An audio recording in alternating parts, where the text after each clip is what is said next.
What is good, everybody? Welcome back to Jump Dropper Sports. I'm your host, Sean T. Stewart, back here with my dog, D. Hey, man, Joe season. I just said it. You heard Listen, me in the pre-show. This is before it. we get started, bro, I just want to take some time to acknowledge you right now, bro, because boy, you looking organic. I like it. Hey, man. Man. Look, bro. Hey, You look. ain't Hey, look, man. Look. We still represent. You feel me? Like no matter what, rain, sleet, or shine. Still, you know what I'm saying? listen. I love the '90s aesthetic you got going on right now, bro. I'm feeling it. So we Hey, help. bro. Hey, I We help. appreciate it, man. You know what I'm saying? We do what we do. You feel me? We do. Hey, but you know it's time. And everybody that's been watching us for a while, you know what time of the year it is, man. I'm the hoop guy, man. I'm with Hey, look, it's D season, big dog. You know what I'm saying? No D. You know you. what I'm saying? Yeah. I wasn't trying to pop my collar. I was just trying to fix my shirt, man. I ain't really trying to do all that. Man. So college basketball just wrapped up. You know what I'm saying? We know the men's and women's national championship games. Like, we're a little behind, you know what I'm saying? But it's anyway, we're gonna talk about it anyway. Um, Just quick thoughts, man. Thoughts on the men's national championship game if you watched it. Thoughts on the women's national championship game, which we know you watched that. You know what I'm saying? But just any thoughts and highlights of the college basketball season. I just want to, send my congratulations to both Florida men's basketball and UConn women's basketball. Two elite programs. They was doing their third dizzle. I think with Florida, man, it was just all about momentum for them. I think Florida, knew that they were the underdogs to do, this year, especially going into the tournament, man. And they wanted it. They wanted it, dude. And I think it's just there's a lot of grit. That game in the beginning of the game, it was kind of sloppy. Houston was just like you thought Houston was gonna run away with it, especially with it being a home field, a home court advantage for them, being a couple of hours away, in San Antonio. But Florida, that's just resilience of Florida, man. They've been doing that all season, all tournament. Walter Clayton Jr., man, he is projected to go late second round. But if that draft stock don't go up not even after that, but just him all season, just watching him all season, man. I don't know what's going on, but that's like your prototypical, guard in today's league, man. This man can score at will. So Florida just wanted them more, just more resilient, and for the women's side, obviously, you know how that went. But I think that's just more of like you can't beat the master twice at his own game. You know what I'm saying? You beat him in 2022. Paige Becker was also on that team as well, so she had to suffer defeat from that. So, yeah, you're not beating Gino at his game. This man got 12 of them things. He had 11 of them things for coming in. You know what I'm saying? All respect to Don. You know what I'm saying? But like I always say, we talk about the Pat Summons, we talk about the Don Staley's, so on and so forth. But yo, I know it's a women league. You know what I'm saying? We want to uplift women. We love our women. But Gino the GOAT. He the GOAT, man. So y'all gotta put respect on that man's name. You already know what it is. So hey, listen. Man, look, I wanted to give a shout out to Houston, you know what I'm saying, for vanquishing my arch nemesis Duke from the tournament. Appreciate them boys for that. I Oh want yeah. to see I want to see Coach Sampson get one. Mhm. I want to see Sampson get one. That team is just one thing I noticed was that you can clearly see there's a skill gap between Florida and Houston. Houston more of a grit and grind type of team. Like, you know what I'm saying? That it's gonna be a tough slug, it's gonna be a slugfest for for 40 minutes when you play Houston. But skill wise, Florida had the guys. And you Mhm. started to see toward down the stretch, especially at the end of the game, when you got to execute your offense down the stretch. Houston didn't have it.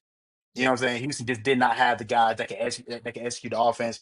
Having the turnover that on the last second shot. But then the women's tournament. Hmm. We all kind of knew. Like I think the ones that knew we kind of knew. We watched UConn that entire tournament run, and we kind of knew it back in February when they came and smacked us in CLA. They were the ones. They were the ones. They peaked at the right time. They had the best player in the tournament. They had the best the best trio of players were on that UConn roster. Paige Beckers, Azzy Fudd, Sarah Strong, and like you said, you can't beat the Master twice.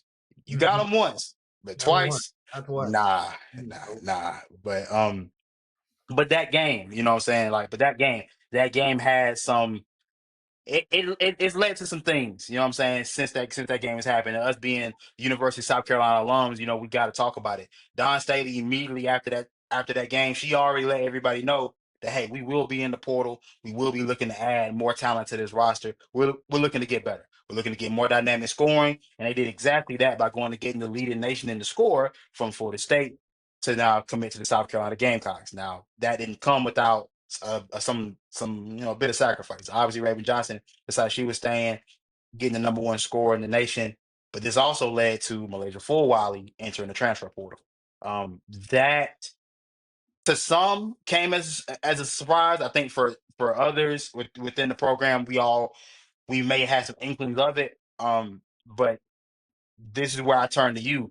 What were your thoughts? Were you surprised at all by the decision Malaysia Fulwiley made?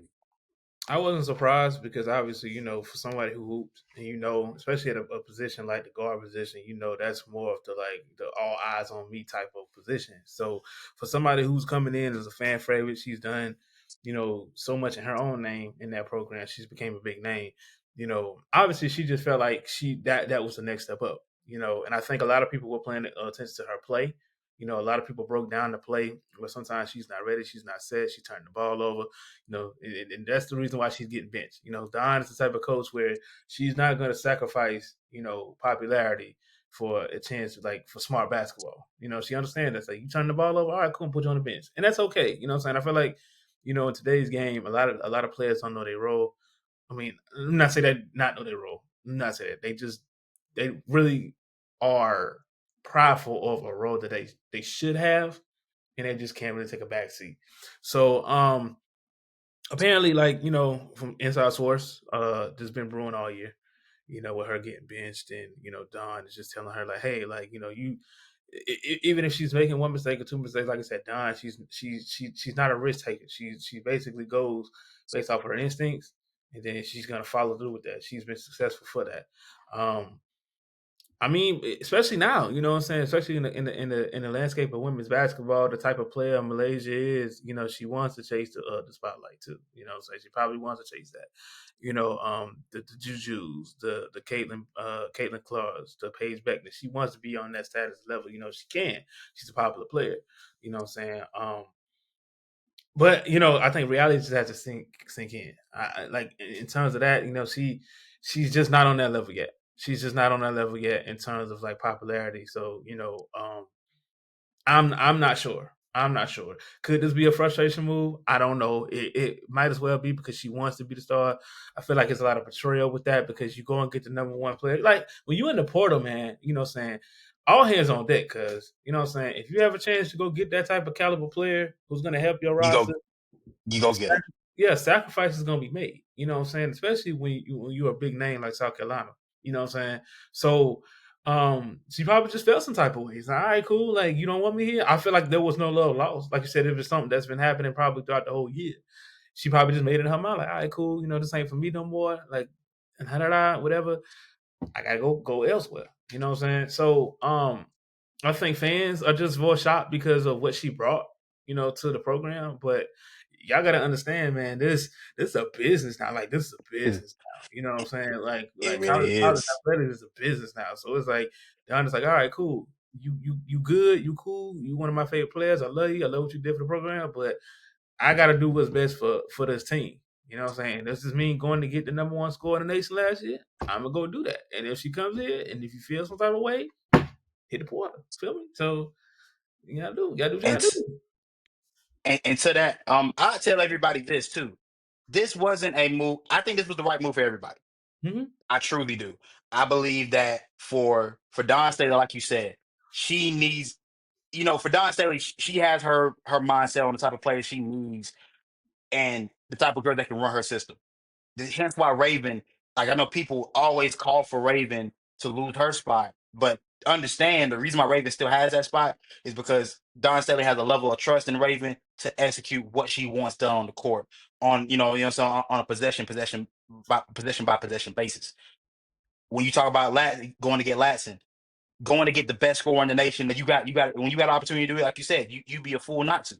And for Malaysia, I don't think Malaysia fit into what South Carolina wanted to do. You know what I'm Mm-hmm. saying? Their style of play, their system. Malaysia is a ball dominant guard that needs the rock in her hands in order to be effective. That's not how South Carolina plays. You're gonna Mhm. look. We're gonna feed the post. We're an inside out team. The paint gets fed first. Your guards need to be able. Your guard needs to be. They need to be efficient shooters in order to take advantage of their opportunities. Hence why a guard like Tahina Pau was the leading two guard for our team for the past couple of seasons. For Malaysia, she it's such a it's a game that we do that doesn't fit what Don Staley likes. And I think for us, for everybody, you have to understand this. When you're in a situation that doesn't serve you in any walk of life, you got to let it go. Yeah, there you And go. I thought we got everything we needed to get out of Malaysia. Malaysia got everything she needed to get out of South Carolina. She won six woman of the year in the SEC. She was a freshman All American as well. And in all freshman team in the SEC and all those things. Won a national championship. There was nothing left for her to accomplish here. Like the only thing else she could accomplish was to continue to win championships.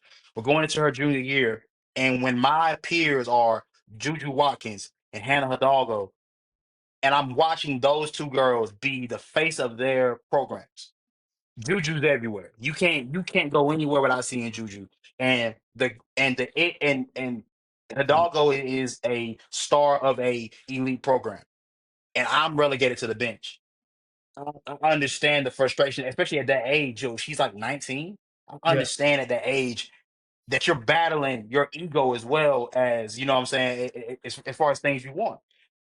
Those things start to clash, and that's what led to what we have right now. I think no love lost.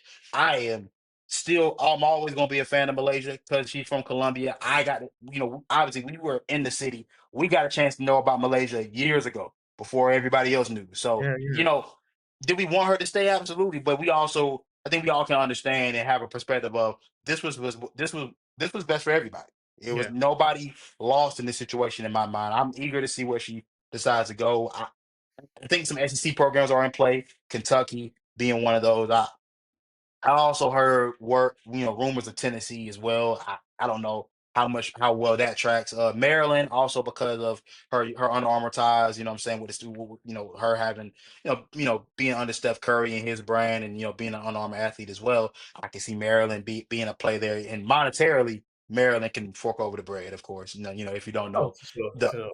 what I'm saying the founder of Under Armour was a Maryland alum, so they are more than willing. I know to fork over the bread to get Malaysia Fulwiley. But again, man, just no surprises there for me in the slightest though. Here's the thing about me, man. I'm never gonna knock, a deep soccer lineage, man. Like, hey, shout out Keena High School for real. You know what I'm saying? Like that's just a bread and butter. You know what I'm saying? And she has a chance to put South Carolina on the map just as much as like a lot of other South Carolina legends, like the Asia Wilsons of the world and everything else. So, like I said, I feel like there's no love lost. Like you said, I just feel like this wasn't it for her anymore. Like I said, she's done everything she could do. You know, you just got to move on. If it's your time to go, and if it's your time to like go on and inspire new things, just go do that. Like nobody's gonna question you for that.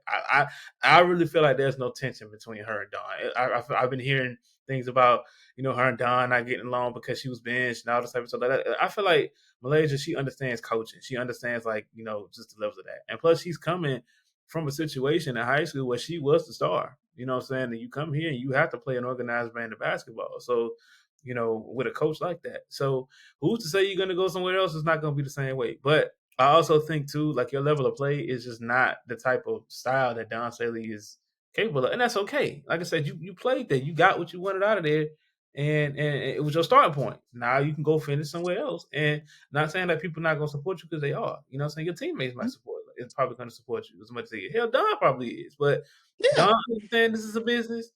And I feel like the fans, I'm not saying Malaysia, I feel like the fans have to understand, like, it is what it is. There's no love lost. You know what I'm saying? Because exactly. she was a fan favorite. Yeah, and whose situation this is. It also reminds me of Haley Van Lith. Hmm. When Haley decided to go to LSU and then obviously ultimately used to go to TCU. I think she learned very quickly that hey, look, I can't play this. That style doesn't work for me. I can't just facilitate. I Yeah. can't just defer. I gotta be the apex. I gotta be the it girl on the court. And I think Malaysia's gonna get there. And I hope to see her game grow. I hope to Yeah. see her game expand. I truly Yeah. do.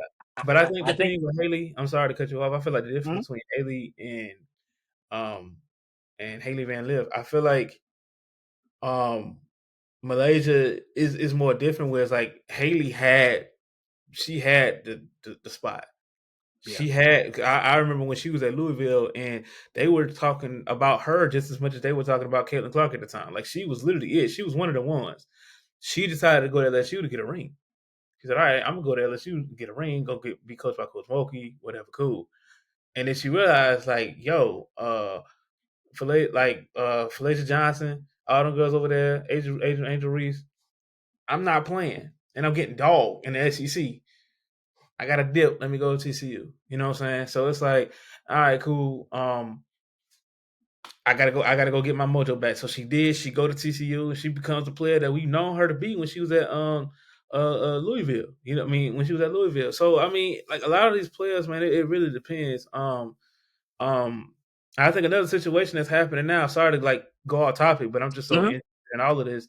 Um, Olivia, I think her name was Olivia Myers, the girl that was at Yeah, yeah, Olivia Miles. Yeah. yeah, she was at Notre Dame, projected Yep. number 2 overall pick. A lot of people are still confused about like why she left there. You know what I'm saying? Same similar situation where Hannah Logo, like she's the girl at Notre Dame. Yeah. And Olivia, she's also like she's a badass woman, man. Like she be hooping. She is going to a situation where she thinks she can be the forefront and you know what I'm saying, and just try to win some games. You know what I'm saying? I don't think her draft stock is gonna like Plymouth at all because she's a baller. I don't know if you Hmm. ever seen her play that much. That girl hoop. I She haven't can tapped in as much, but she can hoop. I will be tapping in this year for He sure. can hoop. Like, and I get it. Like, I get the reason why she decided to leave because a lot of plans was like her and Hannah together. It just ain't gonna work. Not saying they was Hmm. beefing like that. It's just that they play style. It's like Hannah has to have the ball and Olivia has to have the ball. And Yep. like her going to TCU kind of quit, like raised some eyebrows. People thought she was gonna go somewhere, maybe the SEC.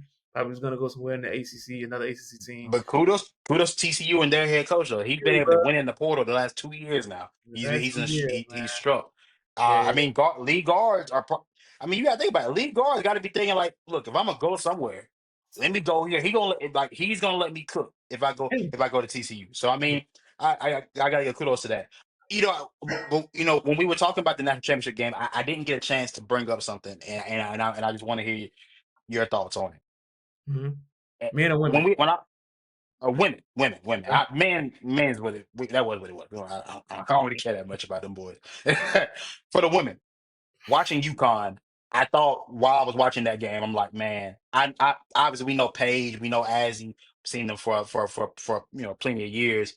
We know what they brought to the table. But when I was watching that game, I felt like the most pivotal piece was Zero. Sarah Strong, Zero. Yep. and I've thrown this question out there, and I got to do it here. It have we ever seen a big in the women's game as proficient at the 3-point shot this early into their career? At, at 17, 18 years old, like the way she shoots it, have we seen that before? That's a tough question. I wouldn't say more of a for a three. I would say more of a perimeter. I think the closest person you can probably go to is probably Breonna Stewart when she was at UConn. Like I said, the three wasn't stretched out as then, but And that's Bree what I've gotten. yeah, Bree was. I don't know. Listen, bro. We was in school when this was going down. I remember the battles between Bree and Asia, bro. If y'all ain't never seen Breonna Stewart play in person, bro, like I'm telling you, when she was at UConn, bro, she was a dog, and she wasn't even shooting the three. Then she was just shooting like long middies. You feel what I'm saying? So it's like Sarah Strong is like she taking it to another level, bro. Like And she's mind you, she's a freshman. She's a and this freshman. So it's and like that's and this is the point I'm getting to. When I was in a group chat, I got hosed down because I told them boys, I said, hey, look, I think Don may have to. I may be overreacting. I may be overreacting when I said this, but I said I think Don may have to shift the philosophy a bit because if that's the next wave of players that Sarah Strong's playing an NBA game, this yeah, isn't this is joking. When you heard it on the broadcast, like they allude to her being like Nikola Jokic, which that is her comp. And I watched UConn play. They play a more free flowing NBA style of offense more so than anybody else, which is why I didn't think anybody had a shot at her. Nobody had a but shot. also that goes to like Gino being two steps ahead of everybody. Everybody got their own little thing and how they do. Like Kim Mulkey still plays the same way. She plays a more like fast paced, inside out type of game. Don Staley kind of does more the same way, where it's more slow paced inside out. Gino's like, yo, let me look at these 3 pointers. These 3 point players, man. Somebody who's gonna And bang play down a in the post spread out and they NBA spread. game. You know what I'm saying? So it's just like again, it's like what Page said in a press conference after the game. He was like, "Yo, UConn is good for the next couple of years. They Bro, good for the next couple of years." So it's like, Sarah's gonna end up with another title before she's done. oh yeah, There's I think another title, and I think maybe even next year. she gets two I, more. I could see I could see two more as well. I think her and Azzy, they're gonna have to figure out who the third scorer is gonna be because I don't know if just her and Azzy are gonna be enough for the duration of the season, depending on the teams you run up against. But Sarah Strong alone, how she plays, I thought she was the most pivotal piece, and I think that she could be. I think she's the one that's gonna really tilt the game But I moving think what's forward. gonna happen is like they're gonna build around her. Like she's gonna be the piece they build around because she is, um, like I said, she's gonna be able to stretch the floor so well that a lot of players are gonna be open. And I imagine she's an underrated passer as well, but like she also can bang down low. But that weapon is the three. The weapon is Yeah, the three because the way Gino works is Gino doesn't allow you to put all your eggs in one basket. Gino is not gonna keep on the perimeter most because he's gonna figure it out. So he's gonna have like, all right, cool, you're gonna be down low. All right, cool. So he's gonna take it more old school. He's gonna set her out. She's gonna get the perimeter. She's gonna shoot the ball. And then whenever it's all right, we double team you, let's put you back in the post. So it's gonna give the defense chances to operate with that. So I think the only issue is like you got to find that third option to replace Paige, but it's not gonna be as Paige, like because Sarah's gonna be the right, girl. Sarah's gonna be right. the girl that goes over it. You know what I'm saying? Absolutely, absolutely, and I think for me, I was just thinking about the impact she had this season, and even thinking about what we were missing at South Carolina. Obviously, we didn't have the dominant big that we were used to having, like Aaliyah Boston, like Camilla Cardoso. We didn't have that interior post presence this year. But I was like, even if we would have had it, I don't think it would have did anything in that game because I look at Lauren Betts and what they did to UCLA the game before. I'm Mm-hmm. like, there's nothing you can do. Like Yeah. she's a matchup nightmare. And for me, my thought process was you realistically you Chloe Kicks may need to be like if there's anybody on South Carolina's roster currently that could do that. To me, Chloe Kicks has the best opportunity to be able to stretch her range out just a bit more because she's got a D2. If she could get a three ball, I think for her, first of all, for her going to the to the WNBA, if she got a three ball, she's bona fide top 10. But Bona also fide too, top like 10. You talk about top five, you know what I'm saying? I feel like with women's basketball, I want to say just women's, just basketball in general. That foot above that line is way different than that foot behind that line. You can have an inch in front of that line. You can be the most confident player in the world, but you can have that same inch behind that line. You nervous as a heart attack. I'm telling you, like it's crazy. It's just more efficient, and it's crazy that you said it because like you said with Chloe, like she can have like the best midi. She can put the ball on the floor and get a little midi in there. She take a step back. It's just an extra arc. The arc is just so much more. And it's just like the pace of the shot is so much more. So it's like you're asking a lot for her to add that to her game as well. And I feel like Angel Reese to me is probably like the last pivotal big man or big woman, you know what I'm saying, in women's basketball. Because like you said, like Sarah Strong, she's gonna revolutionize like the big man game in the in women's basketball. She's shooting it, and then Yeah. it's a pace at that. So it's like the WNBA is definitely shifting, or just women's basketball. I'm sorry, is shifting, and she just like the NBA did with Steph. Everybody else, the everybody knew women was gonna follow on just like that, man. So and shout out The to Gino, sad part man. is, Gino oh yeah, knew. no, facts. So, yeah, Gino bro, knew. and but that's how we start. That's why we start off the show the way we did. Gino being who he is, he's the goat of it. I think I have one more thing I was about to say. This is like a hopefully nobody gets to this part of the video, but let me say this. But the women's game does it not feel like the women's game is always like 15 years behind, 10, 15 years behind the men's game in terms of style of play? Like they still like, and when I say that, it's not a dish, y'all. But I just want y'all to walk with me here. They you still have plenty of teams that run their offense through a big. Like that doesn't you don't do that anymore unless you're Joel Embiid, unless you're Nikola Jokic. You don't run offenses through bigs anymore. It's all guard play. You know what I'm saying? But it's the fact that you can still have a big like an Andrew Reese that could be a top 10 pick. If you Andrew Reese's style gets you drafted, you're not a lottery pick No, for you're a top five. daggone sure. And you could be a top 15. They'll love you in the second round, but you ain't gonna be no lottery pick Mm-mm. without a requisite offensive game that we can build on, like a jumper. You know what I'm saying? Like some type of ability to drive consistently. Like Yeah. just being able to just to get boards and play defense. If you, I mean, uh, I feel like the only nah, reason it why, just ain't enough. like, I'm gonna give you two examples at this point. I'm gonna give you two examples because you look at like Tina Charles, Candace Parker. I feel like at the peak of their careers, they knew they were just more of an inside. Candace got like a little outside jumper, like later, like maybe like year 7 in her career. Tina Charles was always going to be a dominant big, right? And then like you look at even if you look at the players, even in the WNBA, you look at Asia.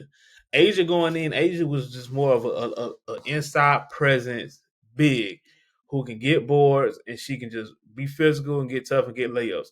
Asia is probably one of the best, like, put the ball on the floor, get a pull up midi shooters. Now she's developing a 3-point shot. I feel like the only big in the WNBA now who is a dominant force in the post is Brittany Griner because she's taller than everybody. So I mean, obviously, like she's gonna do what she do. Like they're gonna like, all right, cool, Britt, just go down and do your thing. But you have guards now adapting to the game of in the men's aspect. It's like, all right, cool. Like I know there's gonna be a shift. Let me develop this shot now. You know what I'm saying? So yeah, it's like I said, just going back to it, like not Asia Woods, but Angel Reese. Yeah, Angel Reese is not gonna get you top 5 right now. You know what I'm No, saying?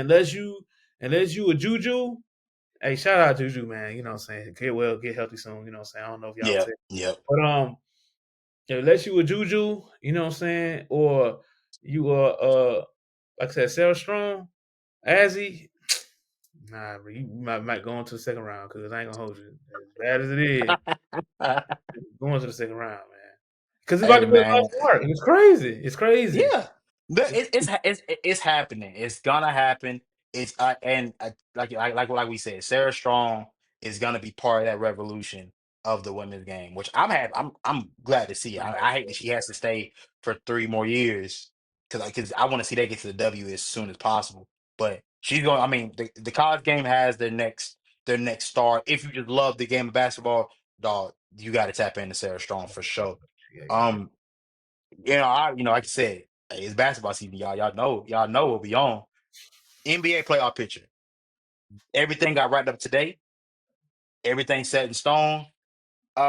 If you will, all my brothers and sisters, if we could turn to the NBA standings, you know what I'm saying? If we could take a look at what we have in the play-in for both conferences. We got Orlando as the 7 seed, Atlanta as the 8, Chicago as the 9, Miami as the 10. In the Western Conference, we have Golden State at 7, Memphis at 8, Sacramento at 9, and Dallas at 10. For that, I'm more so interested in the Western Conference when it comes out to the play-in and the playoff picture in general. But Golden State versus Memphis. I mean, just even today, right? Even today, as we're recording, this is Sunday.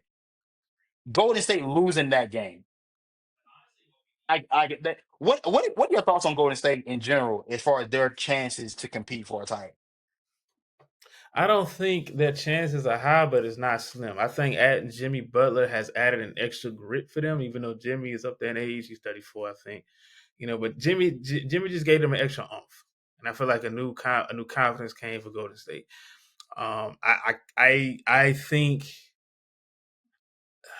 they can make a deep run in the first round, maybe make the second round, and it's probably it. I don't think Jimmy had is enough for them to make a run in the playoffs this year. I just don't think so.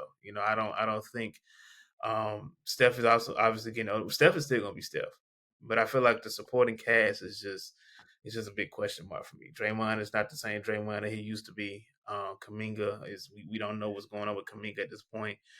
Jimmy can only do so much. Like he doesn't have to do much he did in Miami, but there's only so much he can do. Um, I would say second round at best, at least for me, for them. So you got them beating Memphis in the playing game. I'm They assuming. can beat Memphis. I don't. I think Memphis is they kind of like entered this shit too, and Ja can only do so much. Ja can only I do would, so much. So I would love to see my South Carolina boy I knock would off one of too. my. I would too. But like honestly, bro, what we've been seeing with the antics, man, I don't even know. Yeah. So We're gonna get to that. I actually got that listed too. We're gonna get to that as well. okay. But so just in general, so I'm assuming we assume that Memphis is gonna get the 8 seed. Mhm. I'm guessing we all assume that as well. Um, so with the Western Conference Finals, with assuming that Golden State and Memphis come out of the play in and get the 7 to 8 spots. Um, what first round matches? Do you see any upsets with the first round matchups in the Western Conference? Hmm. In the West, that's tough. Honestly, I do not. I don't. Really? I don't. Like, I mean, because if you look at the seeding, if you look at the seeds right now, Kings, let's say Kings or Mavericks is out of the eight. Is going to play the Thunder out of them two. Well, no. Well, so Uh, like, so 7 and 8 will play first, and obviously the loser of the 7 and 8 game will then play the winner of the 9-10 game to okay, so then whoever, determine the yeah, AC. so whoever wins out of Golden State will play the Rockets. I can see if you want to call it an upset. I think the Grizzlies. I mean, I think the Warriors go play the Rockets. I think they can beat the Rockets. I think they're I more think so experienced too. to beat the Rockets. So if you want to call that an upset, okay, cool. I think. hmm, I think as of late, the Kings have been playing better basketball than the Mavs. So I think the Mavs would play the Thunder, but they not beating the Thunder. Um, I mean, I got Memphis. I got Memphis getting the 8 spot. I still what? got Memphis at the 8. Memphis getting the What? 8 because you got to think about it. Do I think John's good enough to get you in? He's good. He alone is good enough to get you in the playoffs. What you'll do once you have to play OKC, nothing's happening with OKC. OKC's moving on to the next round. But it's just like for But, me but though, it's just like, and I don't want me to cut you off on that one. It's just like yeah. Golden State has been in the play game for a couple of years. They've experienced that. You get what I'm Mhm. saying? So it's like obviously it's gonna be a frustrating thing for Steph because Steph don't want to be in the play in, but he's gonna No, play to keep the playoffs, man. So that's what I'm saying from an experience. Yeah, Ja can be enough, but from an experience standpoint, I just don't see them boys just locking but in the seed. but you gotta see what I'm saying though. So you guys so understand the winner of the 7-8 gets the 7 spot, but the loser of that 7-8 game still plays for the AC. So they'll Mm, get the winner out of Sacramento, Dallas. I don't think can Sacramento beat Memphis? Yes. Dallas, absolutely not. No, have no shot. So I still got Memphis getting the A seed and having to play OKC, which they'll get. In which I'm not gonna lie, it'll be a decent series. I think it'll be a better series than what people will think. Now, when I say better, I mean that it won't be a sweep. I think it'll go 5, but I okay. think these games will be highly competitive. hmm That's what I think. Okay. You know what I'm saying? Then when we go 2-7, give me Golden State to beat Houston. There's not a big gap between those two teams right now. Houston's still young. They're not ready for this stage. If Jalen Green was more consistent, I would take Houston. But Jalen Green to me is too wide. It's too much of a wild card. He's all over the place. I can't figure out what I'm gonna get from him on a night in night out basis. So I can't trust Houston right now Mm-hmm. at this current stage. Lakers versus Minnesota. Give me my Lakers. I'm trusting us. I wanted Minnesota because I Minnesota with Julius Randle.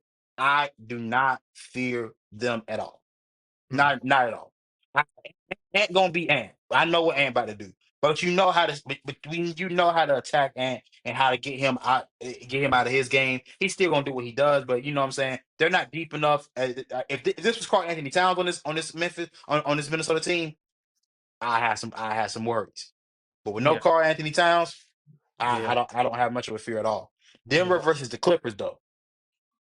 This is where it gets real dicey I think it because gets dicey. Go ahead, my bad. You got it. I was gonna say, I mean, are you trusting Nikola Jokic? Are you trusting what he's been as a player, or are I you don't, I trusting don't, what I'm saying out of the Clippers I don't think with it's James Harden for. and Kawhi Leonard? They've been playing well here as of late. I think that I think for the Nuggets, there's so many things to be concerned about. One, like you said, James Harden and Kawhi have been playing good, and let's not forget about Norman Powell, bro. Let's not forget about Norman, bro. Norman about that putting in buckets. I think he went from like what 8 to like 18 or something like that in the span of a year in terms of points per game. So that's the third option. That's the X factor you got to worry about. I think the biggest elephant in the room for the Nuggets, your coach is gone. Your coach just got fired 3 days ago. So it's like, all right, like, and I think a lot of people, I think that's going to be a distraction in itself because now the media is going to be lingering over that now. It's like, okay, did you guys, like, what has caused this to happen? And distractions happen in basketball. Distractions happen in all sports. So that's going to be a major distraction for the Nuggets moving forward into the playoffs. Do I think they have enough to beat the Nuggets? And beat the Clippers? Yes. I think they do. They have literally the best player on the court right now. You know what Yes. I'm saying? Who spreads the floor. I think it's more of a headspace. What is the headspace of the Denver Nuggets right now? You're a fourth seed, you know what I'm saying? Obviously, you're way much better than the fourth seed. It's just a lot of, whatever is going on. A lot of people blaming Russ, a lot of people blaming Malone, a lot of people saying like MPJ should have been traded, all this type of stuff. There's so many distractions that's going to carry in from now until wherever they go in the playoffs. So I think it's just a matter of knowing that your opponent is turning on at the right time, and the fact that there's a major elephant in the room under your franchise right now. Yeah, that's the fact. You're not wrong. I mean, the Clippers to me are the most dangerous team in this playoffs right. Mm-hmm. Like they're the most. I think as a team that started humming toward the end of the season, really started to pick it up once Kawhi got back. Kawhi and elevates that team, of course. But shout out to James Harden for keeping that team afloat while Kawhi was gone. Yeah. James Harden, I watched that game today. I'm like, man, James Harden is still really damn good at basketball. Kawhi Leonard is still really damn good at basketball, and it made me sad watching it because I'm like, dog, it's almost over. That era of those guys are almost done. Like it's on. We're getting towards the end. I'm like, dog, I ain't gonna take it for granted what we got to witness out of those guys, and I Yeah. also don't want to take for granted what we're about to see in these playoffs. I think James and Kawhi are gonna go on a tear, and they are gonna make it. It's gonna be a very tough out for anybody to have to get them out in a seven Oh, game yeah. series.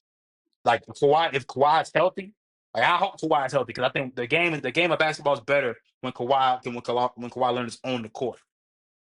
Man, So, I got a lot of from faith in them boys. I really do. a matchup standpoint is because they're gonna switch on defense. They're gonna put Kawhi on Murray. James Harden's gonna do his thing. James Harden's probably gonna be on Norman Powell, whatever. But I think the key thing Well, is, not Norman Powell, but him and Norman Powell on the same team. yeah, sorry, my bad. But dang, I'm messed up. So it's like, but also it goes on like depth too. Like Russ can lead. Russ definitely gonna lead that second unit. But it's just like you know you put you put Kawhi on Murray. Now that leaves Jokic. That takes an asset. I feel like what people have to understand is when you take away assets from Jokic's game, when you take away shooters, and his main guy is Murray. And now you got to rely on your other aspects, who a lot of people we really don't know who they are on the team. Maybe MPJ, you know what I'm saying, but he don't get 10 assists by himself. So it's like, Right. so your main guy you getting most of your assists from is Murray because he's cutting, he's getting to the basket, doing whatever. You know what I'm saying? So everybody know Jokic is gonna get his 60 or 50 or 40 or whatever the case. I'm sorry, bro. 61, 10, and 10. That's crazy. That's crazy. He's ridiculous, He's dog. ridiculous. He But I mean, like when you that's one thing that people always say. Once you take away one aspect, and usually that's either if you can take away him scoring or passing the ball, you have a pretty good chance. You have a pretty good chance against him. And So this Denver team also just not meaning to cut you off, but when you don't have guys like Bruce Brown anymore, and when you don't have guys like KCP that are snipers from three, it changes the entire it aspect of changes a everything. lot. It changes a lot. And the thing about the Clippers that I also realized too, they're really good on-ball defenders too. So a lot of that cutting ain't gonna happen.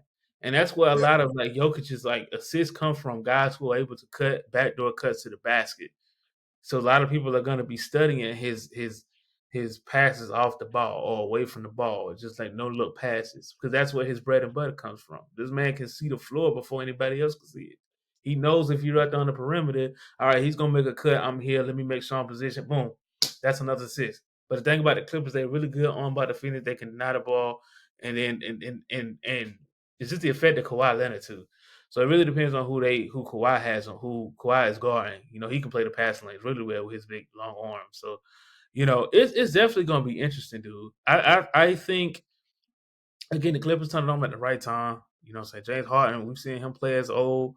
I wouldn't say Houston James Harden. I would say at least like uh Brooklyn Nets at the very least. Brooklyn Nets James Harden. Yeah, I would say Brooklyn Nets. I would say Kawhi is playing more like Toronto Kawhi right now, man. He hooping. So you never know. You might have to run him. So you know he got that Bro. ring in Toronto. So Hey, look, they're a tough out, man. They are a tough out. I would say that's probably the scariest group to go up against because I mean they got veteran leadership, they hmm got the experience, hmm and they still are very much talented. These are guys that are still very much playing some of their best basketball. Are they at their apex? Nah, but these are still some of the best players in the game when they're on. Moving along to the Eastern Conference, they're playing like you said, like we said before, includes Orlando at 7, Atlanta at 8, Chicago at 9, Miami at 10. Um, I'll be honest, I don't see any surprises coming out of that play-in. I think you're gonna get Orlando and Atlanta as the 7 to 8 seeds. I don't hmm know what your thoughts are, but I don't see any surprises coming out of the Eastern Conference play-in. No, I really don't. I don't think I see. Um, I don't see. I think the only and based off a record base, I feel like the only upset we'll probably see is Cleveland possibly could beat Boston in the Eastern Conference Finals. That's probably the only major upset we can see in that whole conference. Is them I'm gonna be possible. honest. Like, so here's the thing: Oh yeah. we all kind of have our idea. Oh The yeah. Eastern Conference is very simple, and I think you and I both know what our real answer is. Oh yeah. We know. Yeah, We know. we you We know. know. But what I'm saying is, I've been watching those two play. I've been watching. Here's the matches I've been watching all year. I mean, I obviously been Mhm. watching Lakers. I just been watching Lakers trying to get together. You know what I'm saying? I Right. ain't gonna disrespect your team, man. Shout out the boy. You know, Luke over there. You know what I'm saying? Doing his thing. Throw a dizzle. You know what I'm saying? I have been watching the Thunder. Obviously, I'm a Shea fan, but I've really been watching the Thunder and see how they actually compete with a lot of these teams moving forward. The Knicks, you know, a lot of people have been questioning the Knicks as well. Just like, okay, they started off hot. The season goes on, they start to like come down a little bit. Like, so what is it about the Knicks? And obviously, I've been watching a lot of Boston and Cleveland. From a regular season standpoint, Cleveland has been the better team. Obviously, they had the number one seed. They got consistent shooters. They got depth. They went out and got DeAndre Hunter, who was like an 18-point guy in Atlanta, goes over there, gives them some type of scoring. Ty Jerome, who could be a most improved player of the year or a six-man player of the year. He's been playing well. So Cleveland looks good on paper. Mhm. However, Boston looks experienced on paper. So that's why I Yes. feel like a lot of people are saying, like, okay, yeah, Cleveland looks good now. They're a regular season team, but Boston still has experience, can go to the NBA Finals. Yep. There are like, I agree. there are a lot of matches. And then if I'm not speaking this now, hypothetically, if this could be a finals matchup, if this could be the Thunder and Boston, that could be something interesting as well. Not trying to jump into a conclusion now, but what I'm saying that this is just what I've been watching. Yeah. These regular season battles have been really good. Yeah. Potential what else? Potential because we haven't seen a Western Conference like finals matchup yet. Maybe Denver and the Thunder, maybe, but I don't see anyone being a threat to the Thunder other than you gonna like it, the Lakers. That's the only team that I see as a threat. After going to get Luca, yes, I see them as a threat in the Western Conference right now. Only because we've seen playoff run. Yeah. And now we get Luca on a super talented team, not a super talented team, but a more talented team than he was. Yeah. And he can turn Absolutely it. more talented. The man Yeah. had 40 in a tribute game. And I get Dog. it, it was against Dallas, but that was a smooth 40. That was like a revenge 40. That was a Nico Luca, I'm gonna tell you right now, man. I think the turn Luca's about to take. Oh man. I think he gets it. Hey man, I'm gonna be honest with you, man. He gonna get he'll get a ring in the purple and gold. Whether it's this year or whether it's next. He gets the ring in the purple and gold. Y'all, you just say, look, I'm gonna just go ahead and claim that he seems like a guy that's on a mission and having that boost of, oh, y'all really don't believe in me. Y'all really don't think I can get it done. That's a Hey, big. See, shout out to Ace though, but you still ain't got the better team. T's got you. T's got you by a landslide. I'm sorry. Until Wimby gets the help that he needs, he ain't got that boy in the purple and gold. bro, hey, look. Listen. So, hey, look, you know what? I'm gonna speak on on the Spurs here in a little bit too, but just to get I'm gonna just to wrap just so we can wrap up the Eastern Conference because we got we gotta try to be equal here and talk about everybody. We ain't talking about the Hornets. Shout out Cooper Flag. He New, might be there. yeah, you look, not fast. New York gets put out by Detroit first round. Mm-hmm. Um, Mm. I think Indiana gets Milwaukee out of here in the first round with no Lillard. I think they should him out of the building. Mm. I'm be honest though. I really enjoy watching Indiana play. I Wait a really minute. do. Wait. Before you go into that, what do Indiana, Milwaukee? Where do you see that series going? 5, 6? 6. I gotta go in 6. Okay. I give it. Also respect. I respect Giannis too much to say it'll go 5. Okay. 6. If they can condense this game down, you want obviously you want to muddy the game up. You want to slow it down. And the playoffs always go. It's always slower in the playoffs. Scoring comes down. We start to figure out who certain guys are. We're gonna figure out whether that don't what you was popping in the regular season. If you can still pop it now, you one of them ones. But for a lot of y'all boys, eh, you come back down to earth. You know what I'm saying? And that's where we start to figure out who the real ones are. Indiana, I think just got to bro. They can shoot the three so professionally, dog. They're gonna run you out the building. They faster. And they faster. They Yes. play transition basketball. So Oh, it's I love watching them play. They play basketball. They play basketball the way that Golden State used to play. mm, minus the They shoot. play that. They play it that way. They don't shoot. Obviously, they don't have the shooters. Like they don't have Steph. They don't have Clay. But they got a bunch of guys that can light it up though. They got a bunch of them, and they'll shoot you out of the game. You'll get shot out of the game quick. They are capable of big scoring runs at the drop of a hat, and I just enjoy watching them. Like even last year, you look at the Eastern Conference playoffs. Last year, you should look at like that Boston Indiana series. While it didn't go the distance, it was the most entertaining that you saw. This is the most Mhm. entertaining basketball you saw Boston play because they pushed Boston to the brink. And if not for some late game mistakes, a couple games go a different way. That series may go 6-7. You know what I'm saying? So I just have enjoyed watching Indiana play this year. Boston obviously they spanking whoever they spanking Orlando and Cleveland will spank Atlanta. So no surprises here in the first round. Um, but quick thoughts on the Spurs. I've watched Stephon Castle here the past couple games just because of work, and I really like him. He is He really nice. nice. He nice. He's really nice. I think their luck is gonna be in the draft. They're gonna have to like go and draft. A lot of people think they'll trade up and probably get Ace Bailey in the draft. If they somehow get Ace Bailey in the draft with Stephon Castle and Wemby, look out. That's And, all. and look, mind you, you forget they got the Aaron Fox. They got Aaron Fox. So So whoever the coach is going to be next year, because I don't think Pop's coming back. I think he had a ride. no, and I hope Pop gets better. Hope he get better All too. best of wishes to Pop, but it is time. Me and Ace feels the same way. Ace has felt that way I for a think while. the Spurs are due for a faster pace. And granted, that pace that Pop had, it worked, but it's not. It's similar. No disrespect, but it's similar to Tony Bennett. Slow pace, half court offense. You know what I'm Yeah. saying? More D efficient. And it's just like you the game is faster now. You talk about Indiana. That team can run and they shoot. That team is explosive. And you look at other teams, even in the Western Conference, like OKC, a team who's really big on the limb, but they actually can run. They run the ball. They Right. run.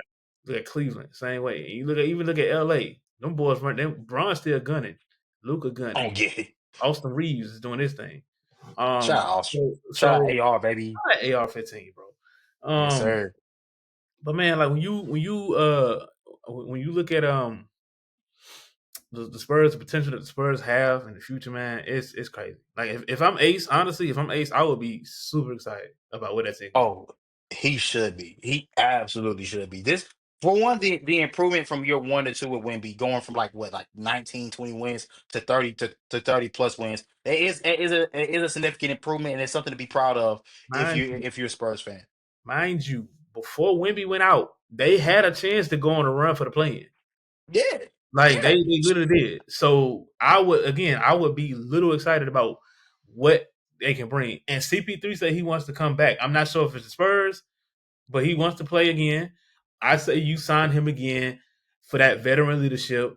Yes. If you do bring in someone in the draft, bring him in because I feel like he made an impact. If it wasn't on the court, more vocally to those guys on that court, again they He had a chance to he make. clearly makes an impact on Stephon Council. Oh yeah, Clearly, there's an impact there. And like you said, like a lot of these teams don't have that veteran leadership. If you got a chance to keep Chris Paul around on a team that I think for sure is in the playoffs next year, I don't mm-hmm. think you're in the play-in. I think you're in the playoffs as long as everybody's healthy. Oh yeah. Yes, keep Chris Paul. Chris Paul coming off the bench and just being in the room. Yes, too great of a basketball mind to not have on your roster. Yeah, to not have him there. So I mean, it's a lot of things. Or you can just find a way. You got teams who are just breaking up. Find a way to get some players. I mean, is Book gonna be in Phoenix after this year? Probably not. I think they trade him. I think they trade They him. got to. They Katie Because they don't gone. own anything. Yeah, yeah. I think. I mean, if I'm Phoenix, I'm trying to trade everybody. I got to restart it from the stubs because I don't own any of my picks until 2032. So the fact that they even make that Bradley Beal trade is crazy. The fact that you even made the trade for KD is crazy, considering where you were and considering what you had to give up. It was never going to be worth it. It was never going to be worth it. And Mhm. remember the conversation we had about Bradley Beal? I don't know if you remember this conversation. It was maybe like a year or 2 years ago. But you remember the conversation we had about Bradley Beal and what I said about bro? I said if you're really serious about winning, Bradley Beal better not be on your team. And if you want to pay, and Bradley Beal getting paid 50 M's, and I say it's crazy. If you're serious about winning, and you're not the Washington Wizards, why are you paying Bradley Beal this much money? But the thing is, like Brad wanted to win, but it's like I feel like Brad knew. I feel like Brad knew from the start it wasn't going to be in Phoenix. Not when you had KD and Book there. Or you could have won, but you knew your play style wasn't, capable of joining a team like the Wizards. You had a better chance of Exactly. going to LA. You could have went to LA to play with Braun, and you would have been a more prolific scorer. Even if you had Luca there. Let's say Luca gets traded there. You got Bradley Beal and Braun. You get what I'm saying? Luca can space the You floor. would he would have Austin Reeves role. Austin He Reeves, would yeah. have Austin Reeves role right now. You know what I'm saying? Which I'm glad he doesn't, because I mean, you He a know, good third. He's a third uh, option now. Great third yeah, option for the Lakers. legit third option now. Ain't Oh nobody man, fucking yeah. man with it. But it's like now you look at it, and it's like even still, they can't even trade Bill because they can't trade that contract. That contract, Nobody wants it. nobody want it. But who Nobody wants wants that. it? Somebody might take. He might. If anybody, somebody might. I think the only team that will probably take that contract and need for another scorer is probably Milwaukee. Do they got the funds for that? Yeah. They probably have to give up a lot, but they'll have to. You know what I'm saying? If for to help out Dame and Giannis to have another scorer to replace a guy like Chris Middleton, you go and get Bradley Beal. And this to me speaks back to the point I made a couple of years ago on the old iteration of this channel. That video is no longer up. I wish I could have it so I could show y'all. That's how to me I feel. That's how I know that the Bradley Beal deal was a bad deal. That's what tells me that, because now we're at the point where nobody wants to trade for that. Nobody really wanted to trade for it even initially, and nobody for damn sure doesn't want to trade for it now. You know what Mm-hmm. I'm saying? Mind you, Bradley Bill is still a really good player, but Oh, yeah. that It's good. for that number, absolutely not. I don't care what the market says. Some of y'all boys is overpaid, but get your money. I ain't hating on that. I'm not. Yeah. I'm not hating on that. But Nah.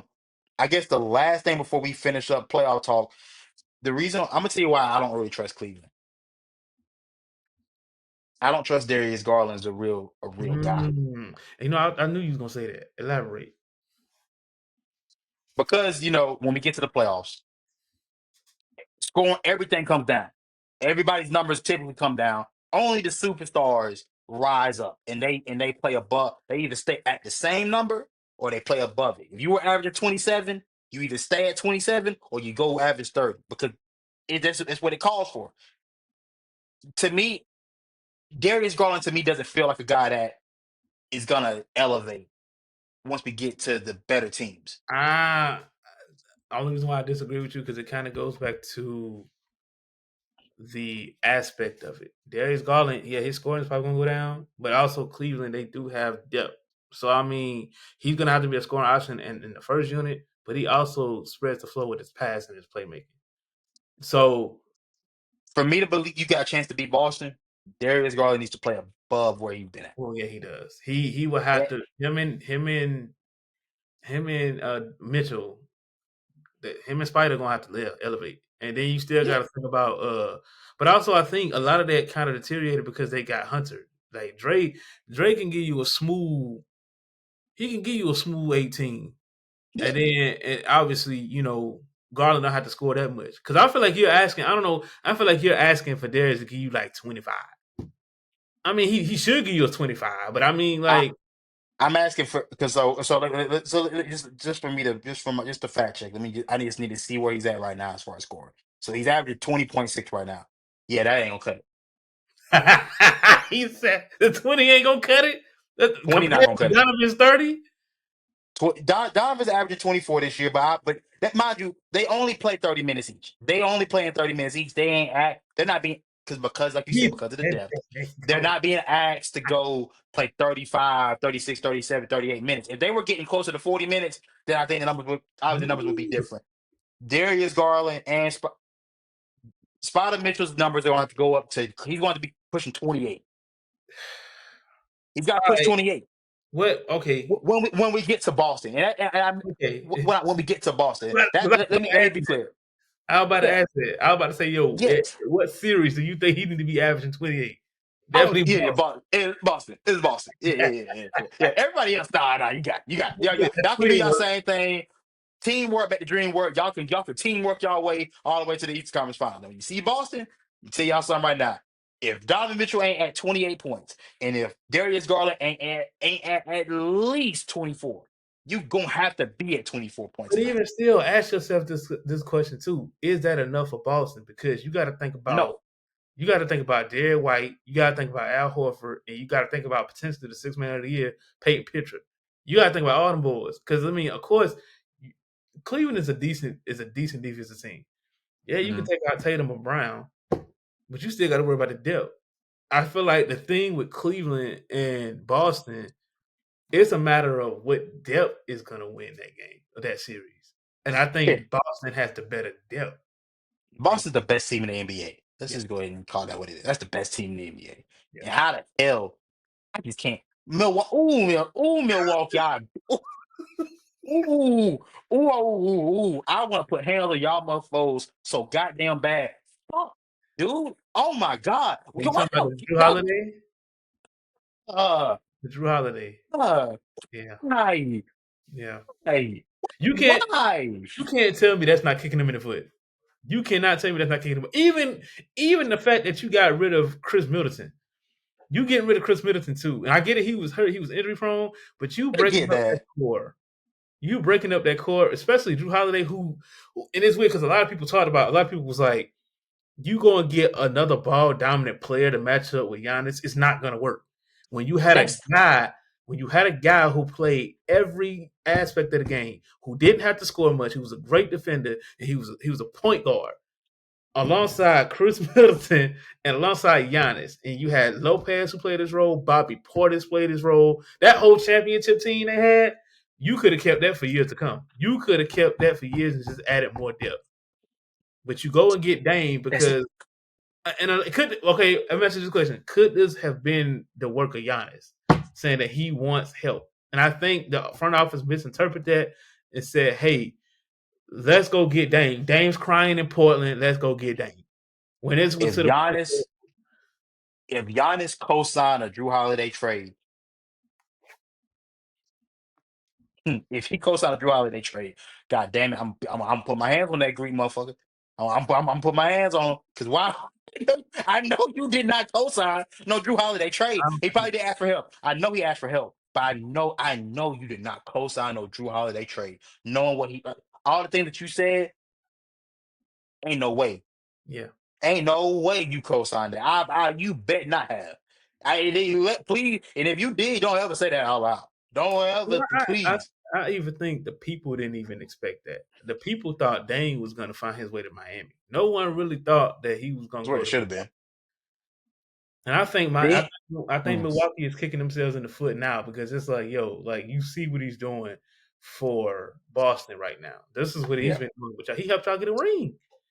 Look, man. Oh, and he shut down D Book in the finals. What are we doing? Like you said, Giannis with a ball dominant guard never makes sense. But because I just think about the places where Giannis will fit, right? And like just playing hypothetical here, Giannis will fit great in Golden State because Steph don't need to run. You don't need it. We've seen Steph operate without the ball. He's probably one of the best off-ball players. No, I ain't not one of the best. He is the best off-ball player. Him and Braun are probably the best two off-ball players we got in the game. That as far as just being able to be effective without the rock in their hands, those two, but it's Steph at one. Steph is for sure the best off-ball player we have in the game of basketball. That works perfectly for Giannis. You still like Giannis still can be himself. He can still go. He can still get the ISO, drive to the cup, and there's more space for him. You know what I'm saying? I get the idea because hey, Damian Lillard is an elite 3-point shooter. The only 3-point shooter that's been better than him and throughout his tenure in the NBA is Steph Curry. Mhm, But he's a different type of 3-point shooter. mhm. Steph, like we said, can run off screens, play without the ball. He's just the greatest overall 3-point shooter. He can do it. He can do it any type of way you like. Dame is this new era of point guard that is ball dominant. He's That a is, shot that is creator. He creates a yeah. shot. Has to be a three. He's definitely like a Luca, whereas like he Yeah. has to bring the ball down and he has to like scan the floor. Okay, nobody's open. Let me get my shot. Whereas like with His Steph, teams are at his best yeah, when he's got the rock. when he's got the ball. When you look at it, like you said, you go to a guy like Steph, where it's like, all right, cool. Let me hand out the clay. Let me go run. Get an all ball screen, quick release, three. You know what I'm saying?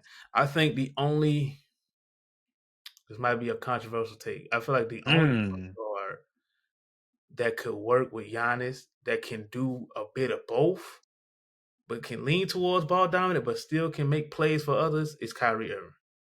We've seen Yeah. Kyrie Irving been the secondary guy to Braun. We've seen him be the secondary guy to James Harden and KD, where he still gets his points. He can still get 20, 22, 23, but he also can go out there and create shots for other players.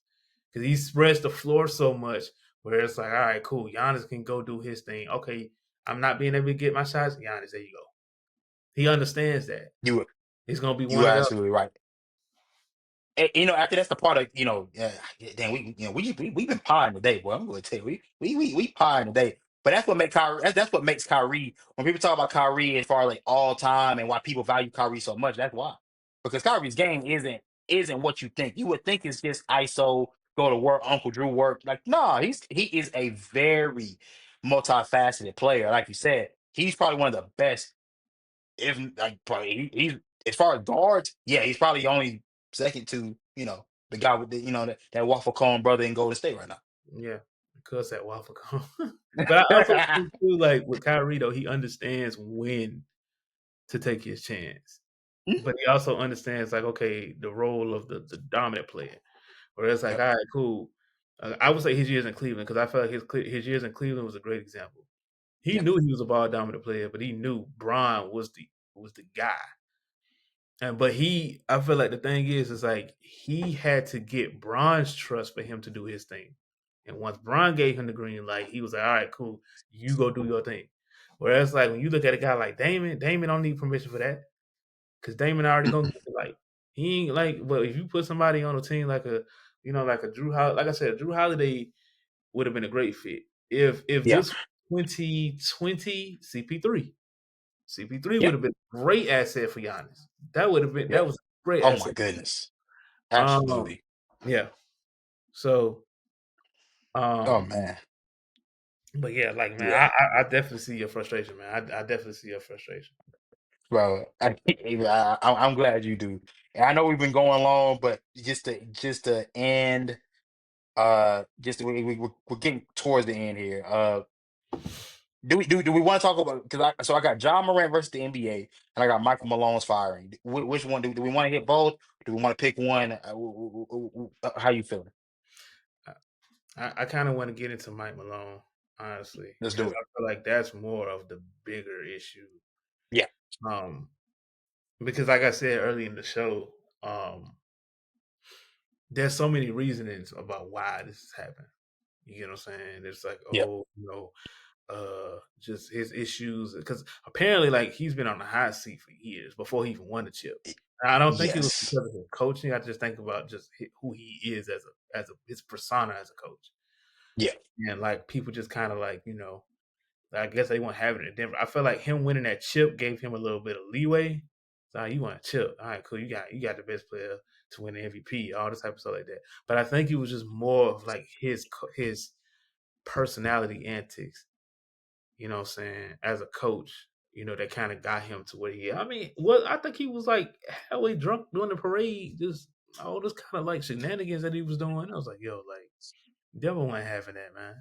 They already had to put up with that with Jordan Carl. You know what I'm saying? He ain't win that with Melo. So it's like, now you trying to do that? Nah, you ain't doing that, yo. So yeah, it's so many. Like I said, so many questions. I feel like the question is why now?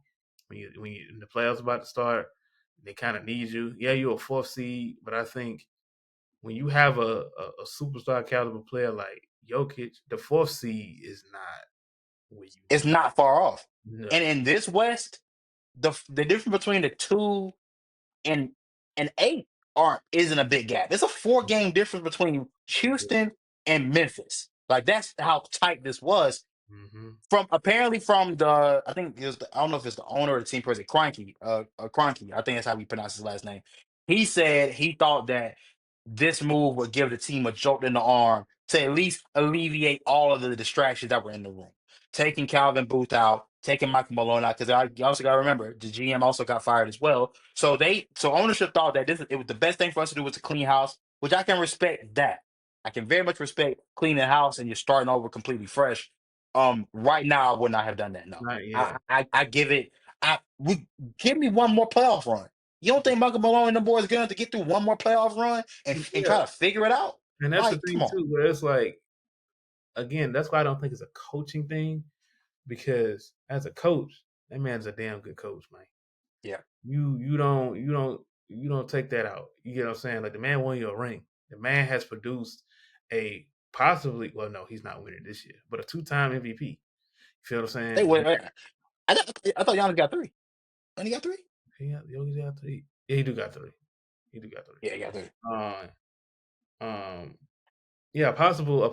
Yeah, I mean, a three-time MVP could have been four. That's if Shea wouldn't have did what he did. So I mean, like, I think he should win it this year personally. Even though I would love for Shay to get it, I stop, think he stop. Come on now. look. I All I'm get gonna it. say is Triple-double going. last year should have been Shades. If the NBA would quit doing this thing where they just give guys awards instead of those guys actually earning it, then we wouldn't have a Joel Embiid MVP when we got it because he probably should have got it before, and we wouldn't have had to wait for Harden to get his MVP because he should have got it before. But now we gotta wait on Shea because you gave it to Joker last year, so now if you don't give it to Shea and the age Shea is at and who Shea can be for the league, you probably got to go ahead and give it to him. And now it stopped being about who's actually the best guy and the most valuable player of the league, and it's about okay, well, it's your turn, and this is where we're at. That's my problem with the NBA. That's all the time I have for you guys. Thank you. But also to but sorry, you keep going with your No, no, no. I with was your just nugget saying, point. like, I just feel like going back to your point about the playoff run, you got to give him that because he'll be in that element. I feel like a lot of the distractions will be on the table because they have a purpose to go and win a ring. You get what I'm saying? Had they make a deep run, absolutely. I think the highest they would go is probably the Western Conference Finals. Had this all over the, I don't see another team that's a threat to them. or Oklahoma City other than Denver. You know what I'm saying? But you just don't take because that's gonna take a lot out of Denver's like scheme now. You know what I'm saying? There's a Yeah. difference between a head coach and assistant coach. Trust me, I know from this past basketball season. I'm letting y'all know now. But Hey, um, but but yeah, I so I just want to interject here and just get more. So I read the ESPN article. I just want to give a little more context as to what is what was going on. So apparently, like you said, like you spoke to earlier about Michael Malone, he coaches hard. He's a hardcore coach, and apparently that started away on the team. Um, Him and Calvin Booth, the general manager, did not get along. Had very different philosophies as to how to build the roster. Calvin Booth wanted to build through the draft. Michael Malone wanted to build through free agent veteran signings like KCP, like Bruce Brown, guys that were very pivotal in them winning their championship that aren't there anymore. And we talked about it earlier. A lot of the reason why we don't think they're a true threat to win a championship anymore is because those guys aren't there. Even guys like even Jalen Pickett became a crux of the beef between Booth and Michael Malone because Booth wanted Jalen Pickett getting more minutes than Russ. He wanted Russ's minutes cut for Jalen Pickett. Me personally, I don't know if Jalen Pickett's the hill I'm gonna die on if I'm a general manager. Considering that Russ has still been very valuable to this Denver group. I think he's been very solid off the bench. He's accepted his role. And I think when he's played well, he's played pretty damn well, and he still has the ability to go get you big numbers. Sometimes not every night, but he still has that capability. And Joker likes him as well. Joker was the guy standing on the table to go get Russ because he thinks that helps elevate the room, which I thought it has to this point. You know what I'm saying? But and apparently players weren't a fan of how much Michael Malone was fond of Russ. And the thing about that is, for a coach that coaches as hard as he does, and for a player that plays the way Russ does, it makes perfect sense why they like each other. Because Russ, no matter what you say about him and what he is and what he isn't, what he is the hardest working guy in the room. He's gonna work, he's gonna ask how to get better, and he's gonna give you 100% effort no matter what, no matter where he's been. Nobody can ever say Russ didn't give you everything he got. And it's as simple as that. And for a coach that coaches the way Michael Malone does, makes perfect sense why those guys clicked up and why those guys felt like, why Michael Malone was so fond of Russ and telling guys to be more like Russ. You know what I'm saying? He needs to be an example. And Joker obviously understands. I think Joker and Russ can relate a lot more because these two have been the best players on their teams before. They understand what it's like to be MVPs. They understand what it's like to be at the creme de la creme of the NBA. And it's a different level than being Jamal Murray. It's a different level than being MPJ. It's for damn sure different than being Aaron Gordon. Those guys are tier three guys. Those are tier three level players. Yeah, Jamal Murray is tier two. I get Jamal Murray tier two, the tier two guy. But Gordon and MPJ, those are tier three type of players. Good, not great. You know what I'm saying? And you talk about just the lack. I mean, Malone alludes even to the lack of work ethic from some of those guys. And a guy like that can wear on a team, and I guess ownership thought that they needed a different voice, but man, I look at them. I look at those players. I'm just like, dog. Like, is he wrong? yeah. Like, you're mad at him, but is he wrong for what he's asking for? And not only that, he's giving you the peak of the mountain. Not even the peak, but the pinnacle of the mountaintop, bro. He gave you a chip through that same philosophy you said. But I feel like, in case of the GM, like it's more of a monkey see, monkey do thing. It's like you see all these teams building through the draft with these young talents, and it's like, all right, cool, we didn't do that. Where it's like now you have veteran leadership, you have veterans who are capable of getting you back to the mountaintop, and you still a favorite with said veterans. So it's like, again, it's just like you kind of like if it's kind of like being in a group. One of your friends get in trouble, they both got to get in trouble because of what they actually did. And that's what it is. They couldn't get along. But I just Yeah, feel like you know I just feel like Mike Malone, bro, like he had to better get up. He's a hard coach where it's like, all right, cool. I'm going to get what I know can help us win a chip, and it has won him a chip, and it's just like, all right, cool. You know what I'm saying? Which is why I don't understand it is because I get a GM has is really thinking about the future right now, but it's like as of right now in the present, you gotta continue to do what's working for you, and it's been working for him You, for years. You know what I'm yeah, saying? and you're in the prime of Joker. You're in that prime. In the You prime. gotta keep you. There's a balance for sure. You do need to draft and develop guys like Christian Brown and Peyton Watson and cats like that. But you also gotta understand that playing alongside vets is what probably Joker prefers. Mhm.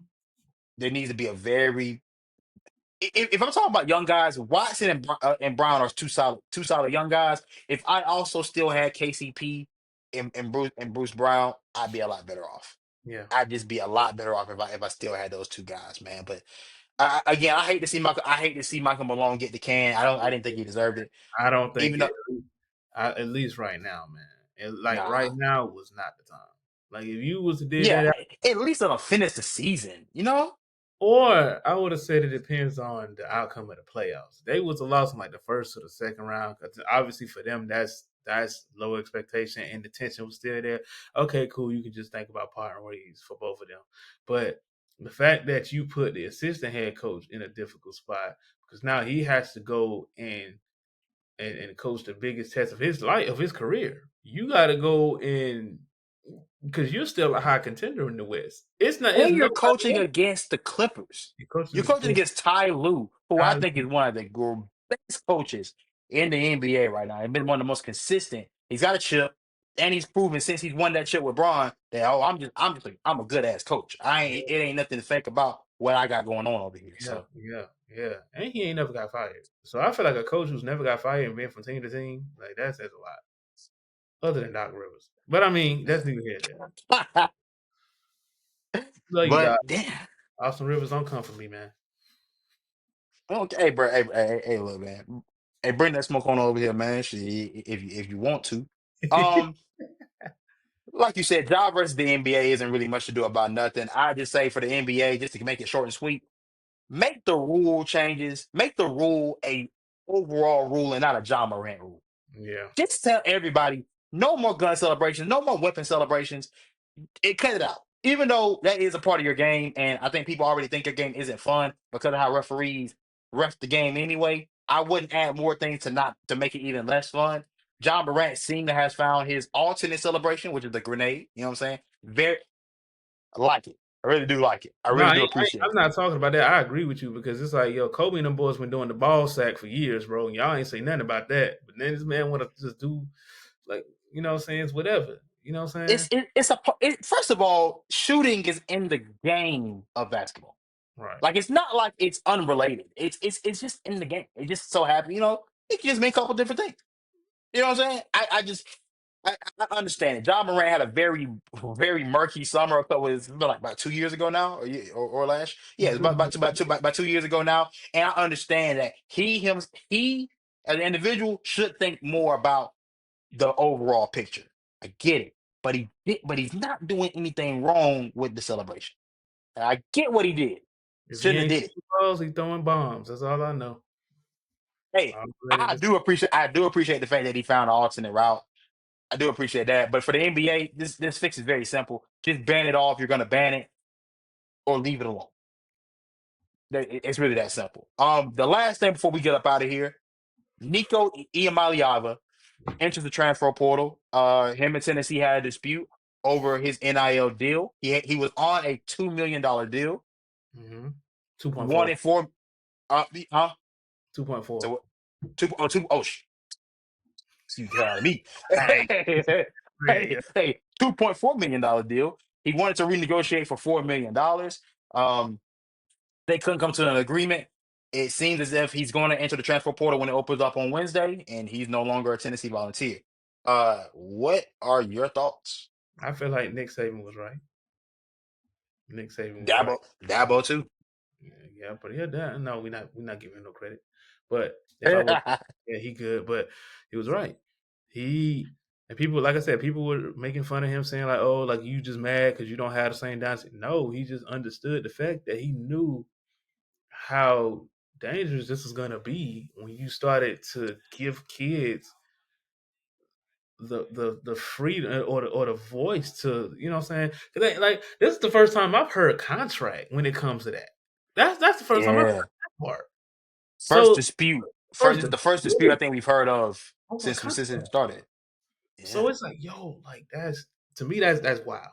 You know what I'm saying? And apparently it's because, Carson Beck went to Miami, got 4 million. He wanted to negotiate 4 million. Just the fact that I'm hearing professional terminology when it comes to college kids, a negotiation for NIL, that's crazy, bro. Oh yeah, Carson getting 4 million. I'm about to get four. I want 4 million.